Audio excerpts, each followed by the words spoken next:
Your sock should look like this, ready for clue 4. We're going to do the foot techniques and then the toe to finish off our sock.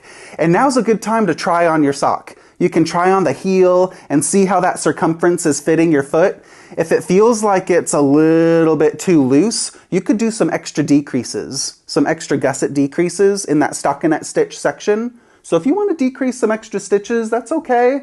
But otherwise, I recommend just to follow the pattern as it is. And we're going to knit the foot this week. And really important to remember is if you're knitting a right sock and a left sock, following the right sock and the left sock instructions, make sure you're holding the right sock in your hand when you follow those right sock instructions, because you want those lines. The lines are a little different for each of the right sock and the left sock. So just make sure you've got the right sock or you've got the left sock when you're following the left sock instructions, so you don't get those socks mixed up if you're knitting socks 2 at a time. But it's going to be a really fun finish, so let's get going with the techniques for this week and see where the foot and toe are going to take us. Section 1 of the foot. You should have both colors attached after completing your gusset rows. So your gusset should look like this. I'm knitting the right sock. So follow your pattern very closely. Make sure you have the right sock instructions, the right sock sample in your hands. And we're going to begin round 1 with the contrast color. We're going to work 4 rounds of the contrast color. That's my light color. And 2 rounds of the main color for some stripes. These techniques are really simple, just like what we did before, but follow your pattern very closely. It is divided by sizes 1, 3, and 5 for some of the instructions, and sizes 2 and 4 are separate instructions because of how the stitches are slipped. But go ahead for round 1, using contrast color, knit to your marker. I'm knitting to my stitch marker, which means you're knitting across those cabled stitches. I'm going to go ahead and remove my stitch marker. So this was my stitch marker to mark those gusset decreases. So you can, actually you can slip the marker. So keep it in place. Yeah, the pattern says to slip marker. So keep it in the fabric or slip the marker onto your needle if you're working with the magic loop technique. So you knit to the marker, slip the marker, and then follow round 1 closely. For sizes 1, 3, and 5, you're going to knit 10, slip 2. Knit 10, slip 2. But for sizes 2 and 4, it's a little bit different. So follow your pattern closely for rounds 1 through 4. We're going to be knitting stitches and slipping stitches. For the right sock, the 2 slip stitches should be after those 2 contrast color stitches that you just knit. So for sizes 1, 3, and 5, that's what I'm doing. But look at your pattern. This rounds 1 through 4 are really easy. So follow your pattern, and I'm going to see you for round 5 and show you the cable technique. I just finished round 4 of the foot section 1, and you have reverse stockinette with the contrast color and these little slip stitches on the top of the foot. And on the bottom of the foot, you have stockinette stitch, really smooth stockinette stitch like this. 4 rounds of the contrast color. Round 5, using main color, knit to the marker. So just keep on carrying your yarns along the inside of the sock. Not too tight, not too loose.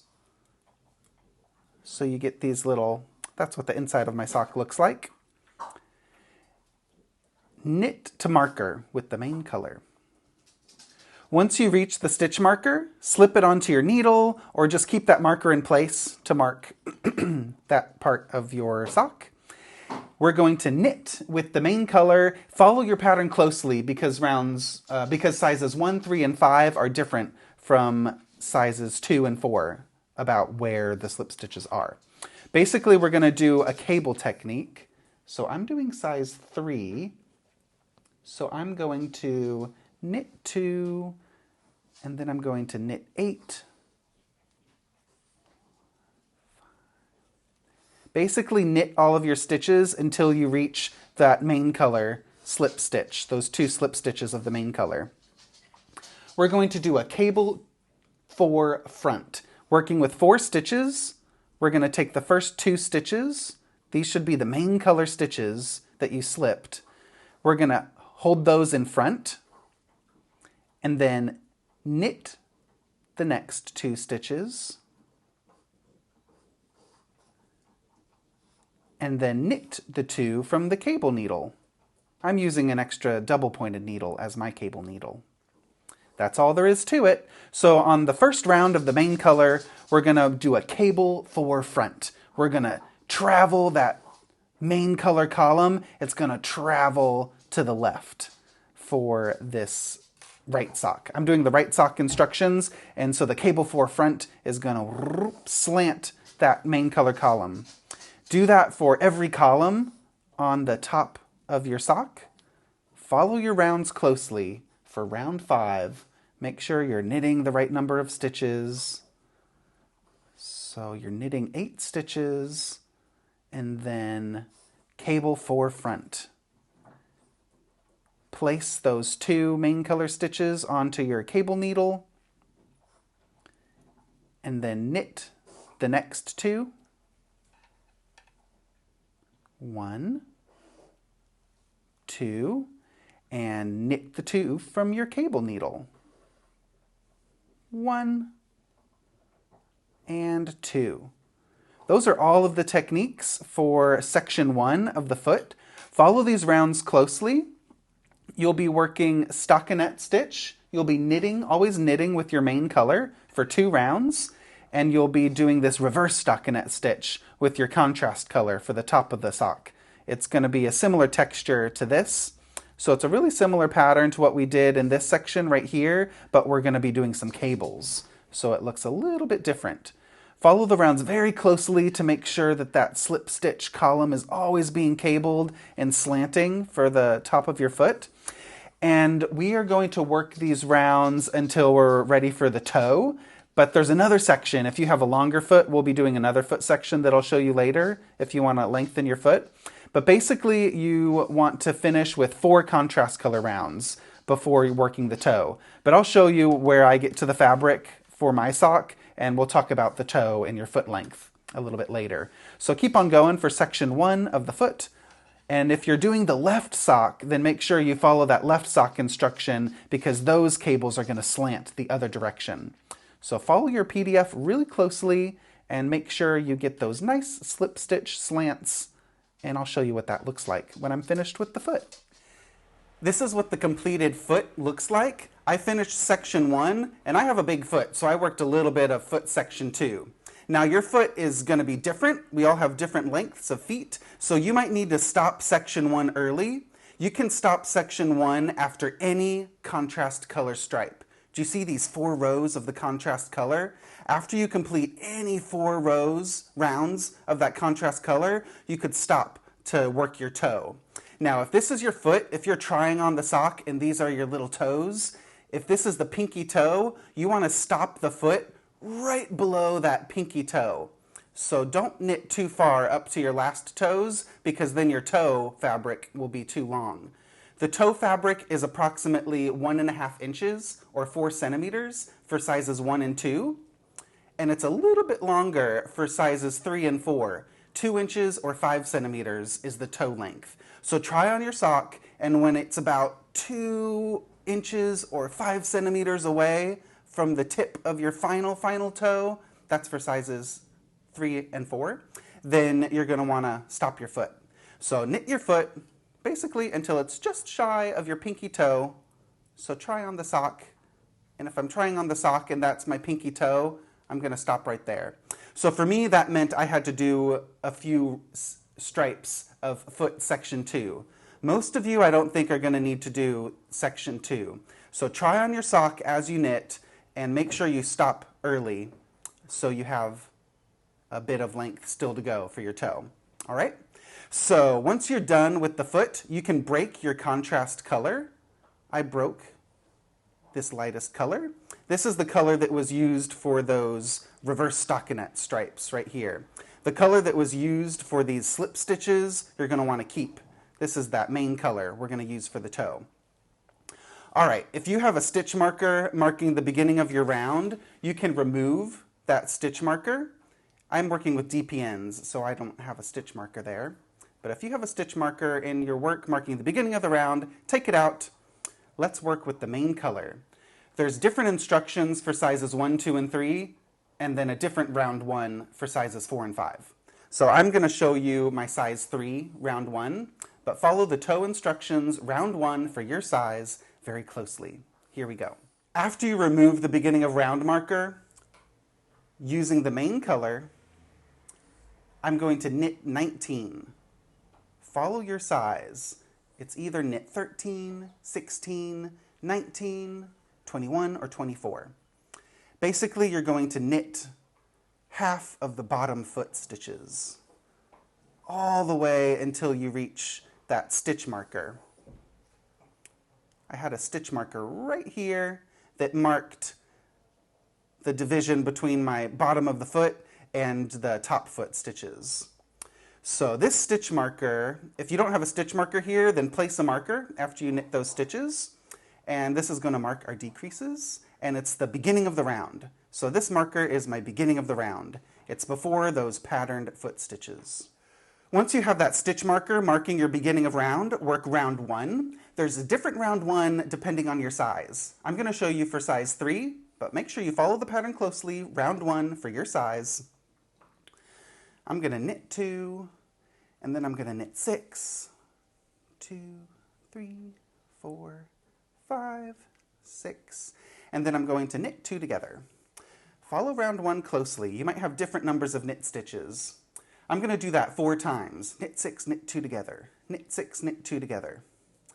Basically, we're just decreasing a few stitches on the top of the foot. So I got 1, 2, 3, 4, 5, 6, and knit 2 together.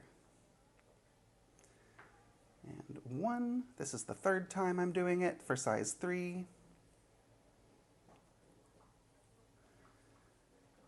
2, 4, 6, knit 2 together. That was the 3rd time. And then 1, 2, 3, 4, 5, 6.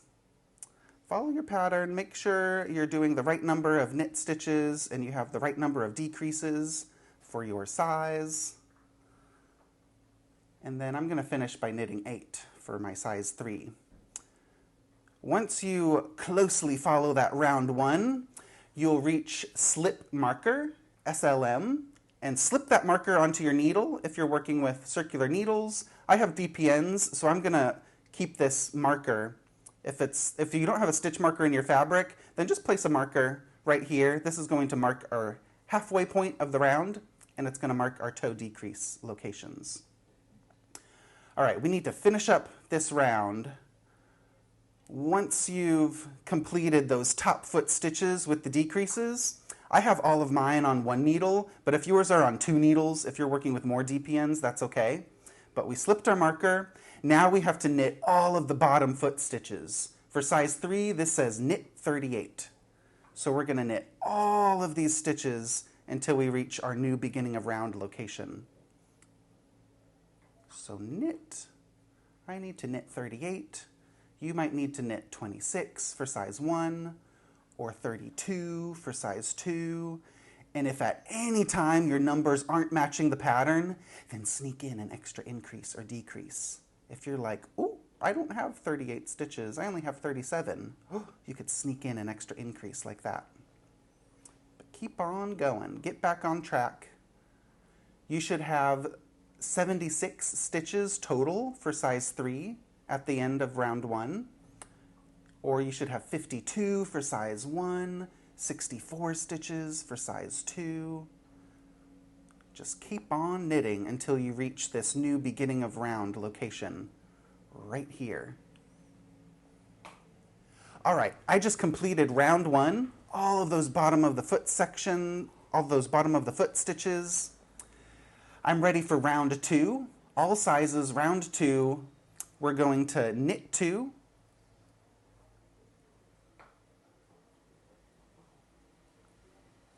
and then knit 1, purl 1 to 2 stitches before marker. Knit 1, purl 1, knit 1, purl 1,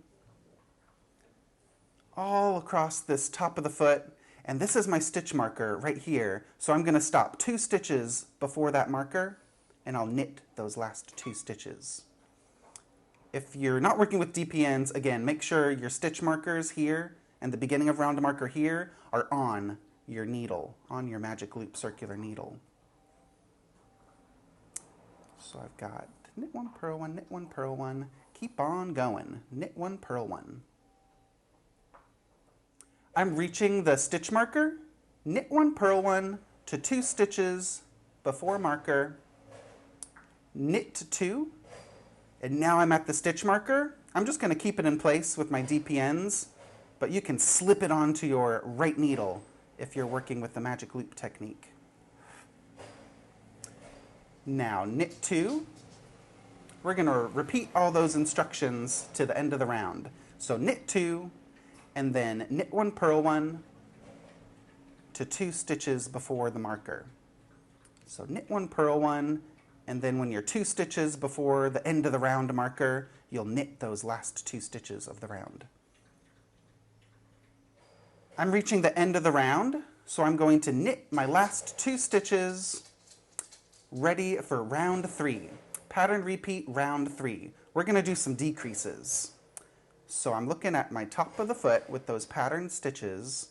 I'm going to knit the first stitch, and then slip, slip, knit. Slip 1 knitwise, slip 1 knitwise, knit those 2 stitches together through the back loop. Knit to 3 stitches before the marker. Once you are 3 stitches before the marker, right here, knit 2 together.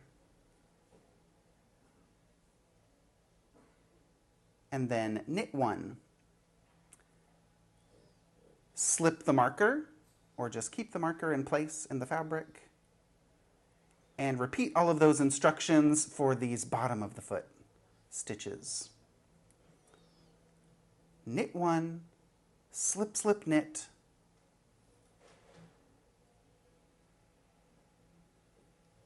Knit to 3 stitches before the marker, and then knit 2 together, knit 1.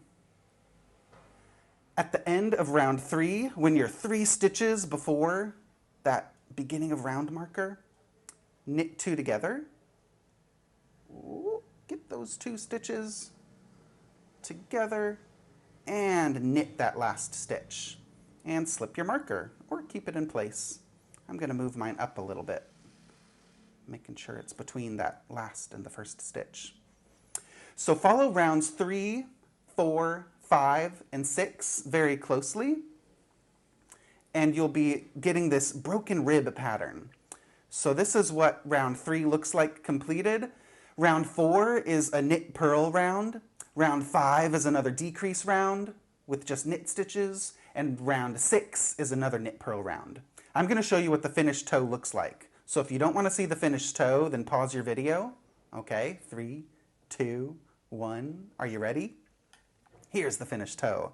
So what you should be getting with your pattern repeat instructions, rounds 3 through 6, is this broken rib texture. And then you'll have stockinette stitch at the beginning of the round and halfway through the round. Look how beautiful that is, that knit 2 together and that slip, slip, knit. But you should be getting a plain knit round with the decreases, and then a knit purl round for rounds 4 and 6. So you get that beautiful broken rib toe. I just love that subtle, simple texture. So keep on going with your pattern repeat instructions, and then I'll see you a little bit later in the toe. Once you finish your toe, it should look like this. I have 20 stitches remaining for my size 3. You might have 12, 16, 20, or 24 stitches, depending on your size. But after you're finished with the toe rounds, you can break your main color and leave a tail about this long. A little bit longer is always better, because we're going to graft the remaining stitches together using Kitchener stitch. So you need your stitches on 2 needles. So I'm working with DPNs, so I'm going to slip these stitches onto that back needle. So this was the sole of the foot. So those stitches are all on 1 needle. And then my top of the foot stitches are all on the front needle. Both needle tips should be facing the same direction. If you're working with circulars, you will have your needle tips like this, and then your loop will be right here. And then your other needle tip right there. You should have the same number of stitches on your front needle as your back needle. If you don't, you could sneak in an extra decrease or something, yeah, to get back on track. But try to have the same stitch count on the front and back needle. Get a tapestry needle to put that broken tail of yarn. Put that broken tail of yarn on the tapestry needle. All right, Kitchener stitch. To set it up, we're going to go through the front stitch, that front needle stitch, purlwise, and leave it on. And go through that back stitch, the first stitch on the back needle, knitwise. Leave it on. Now, we're going to go into the first stitch on the front needle, knitwise, take it off, and then purlwise into the next front needle stitch, leave it on. All right, back needle, we're going to go purlwise off, and on the back needle, we're going to go knitwise and leave it on. Okay, so this is the rhythm. On the front needle, we go knitwise off, purlwise, leave it on. Back needle, purlwise off, back needle, knitwise, leave it on. Keep on repeating that until you run out of stitches. Knitwise off, purlwise on, back needle, purlwise off, knitwise, leave it on. So you can do that in one pull. You don't have to pull the yarn after every single stitch. You could go on the front needle, knitwise off, purlwise, leave it on, and then pull your needle. You don't want to pull too tight or too loose. It should look like this. Not too tight, not too loose. On the back needle, we go purlwise off, knitwise on. So keep on going, and I'll see you at the end of the toe. When you're reaching the end of your Kitchener stitch, I have 2 stitches remaining on each needle. I'm going to go through my front needle, knitwise off, purlwise, leave it on, and the back needle, purlwise off, knitwise, leave it on. And now you just go through the front needle knitwise and the back needle purlwise. And then you're good to go. Look at that. Look at that beautiful toe. Oh my gosh, we're finished. So now you have to make another sock if you haven't already. So once you're done, we have to weave in some ends. So I'm going to poke this end through my toe, just into the inside of the sock. Just poke that tail through. And then let's look at those ends on the inside of the sock. How do we weave in those ends? I'm going to weave in this end into my toe, and there's no right or wrong way to do it. I just go through the purl bumps about 10 or 12 times. So find some bumps to insert that tapestry needle through. I'm looking at the inside of the sock, and I'm going to maybe go back. So I'm reaching the end of my toe row. So you could go through these purl bumps. And if you do it like 10 or 12 bumps or so, there's no right or wrong way. That should be enough for it to stay secure. So that's enough. And then when you're finished weaving in that end, you can just take some snips. And don't snip it too close to the fabric.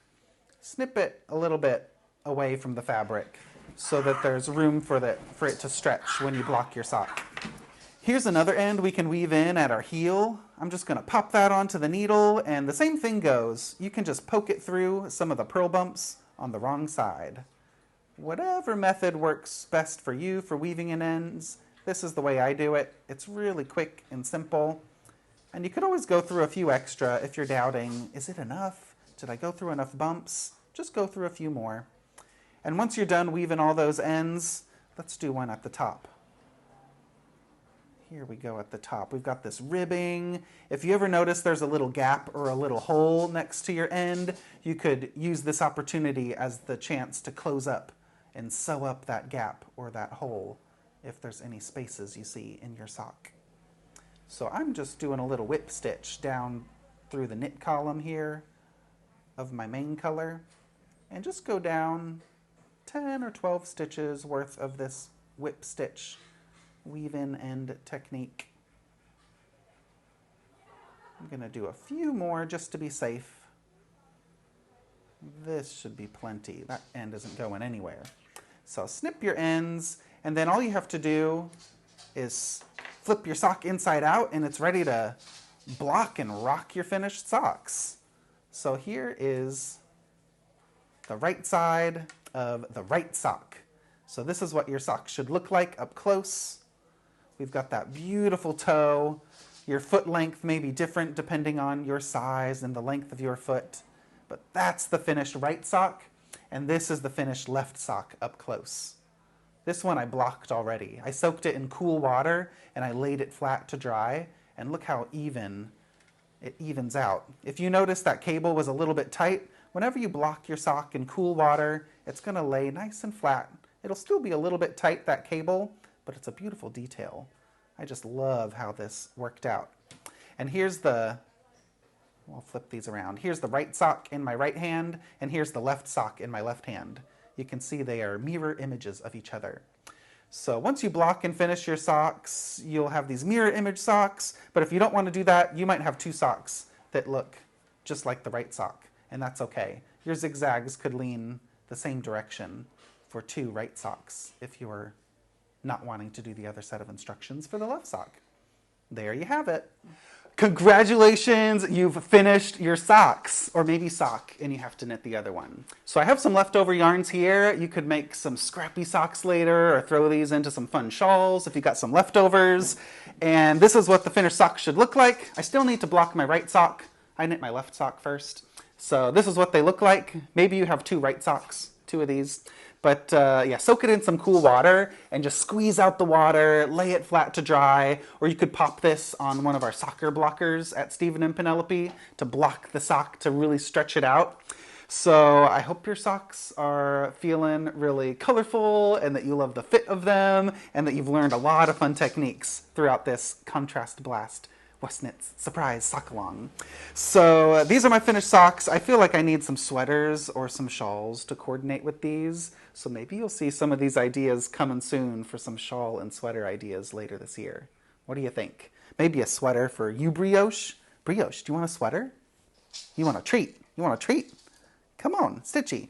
So we're going to get to work and design some new Contrast Blast things for you. If you love this knit along, make sure you sign up for my newsletter at westknits.com because we're going to be announcing another mystery knit along coming this fall. So if you love the sock knit along, there's a lot more knit along fun coming. Later in the fall, we'll do our shawl knit along. And just thank you so much for participating in this. If you're still working on your socks, just remember to embrace your own pace. And my trick is when I finish the first sock, cast on the second sock right away, okay? Don't finish your first sock and then wait a couple weeks because that second sock might never come. So as soon as you cast off and Kitchener stitch your first sock, at least cast on and do like 1 or 2 rounds of the cuff. And as long as that second sock is on your needles, you can just pick it up, work some ribbing. It's much more easy to flow into that second sock if you cast it on right away, okay? So don't wait.